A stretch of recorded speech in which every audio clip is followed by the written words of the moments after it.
મિત્રો દરરોજ નવી વાર્તા સાંભળવા માટે સબસ્ક્રાઇબ કરો મારી ચેનલને। ગુજરાતી ટૂંકી વાર્તા। વરિષ્ઠ લોકો સાથે ચાલાકી કરવી નહીં। એક વૃદ્ધ વ્યક્તિ તેની બેંકમાં જાય છે અને એક યુવાન છોકરી કેશિયરને ₹1000નો ચેક આપે છે। કેશિયર કહે છે, સર, તમારે બહારના એટીએમમાંથી આટલી રકમ ઉપાડવી જોઈએ। ચેકનું પાનું અને મારો સમય બગાડવો જોઈએ નહીં। વૃદ્ધ માણસ કહે છે, મને ₹1000 રોકડા આપવામાં આપને શું વાંધો છે? કેશિયર કહે છે, માફ કરશો સર, તે કરી શકાતું નથી। તમે કાં તો એટીએમ પર જાઓ અથવા ઉપાડવાની રકમ વધારશો। વૃદ્ધ માણસ કહે, ઠીક છે, હું મારા ખાતામાંથી મિનિમમ ફરજિયાત બેલેન્સ રાખી પૂરેપૂરી રકમ ઉપાડવા માગું છું। કેશિયર તેમના ખાતાની બેલેન્સ તપાસે છે અને તે ₹80 લાખથી વધુ હોવાનું જણાય છે।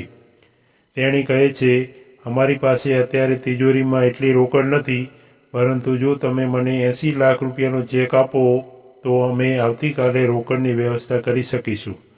વૃદ્ધ માણસ કહે, તમે હમણાં મને કેટલી રકમ આપી શકો છો? કેશિયર બેંકનું રોકડ બેલેન્સ તપાસે છે અને કહે છે, સર, હું તમને ₹10 લાખ સીધા જ આપી શકું છું। વૃદ્ધ વ્યક્તિ ₹1000નો અગાઉનો ચેક ફાડી નાખે છે અને ₹10 લાખનો નવો ચેક લખે છે અને કેશિયરને આપે છે।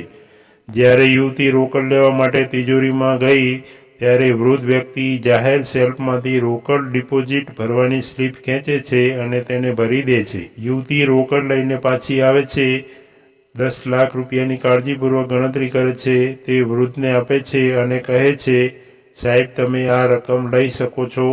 હવે તમારે આ ઢગલો જાતે ઘરે લઈ જવો પડશે, પણ તે પહેલાં કાઉન્ટર છોડતા પહેલાં તમારા પૈસા ગણી લો। હું પછીથી કોઈ ફરિયાદ લઈશ નહીં।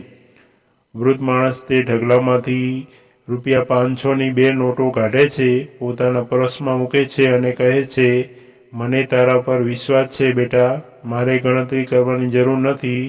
હવે આ રહી રોકડ ડિપોઝિટ ભરવાની સ્લીપ, કૃપા કરીને ₹9,99,000 મારા ખાતામાં પાછા જમા કરો અને મને સ્ટેમ્પ અને સહી કરેલ કાઉન્ટર ફોઇલ આપો, અને હા, મારી હાજરીમાં રોકડ ગણો।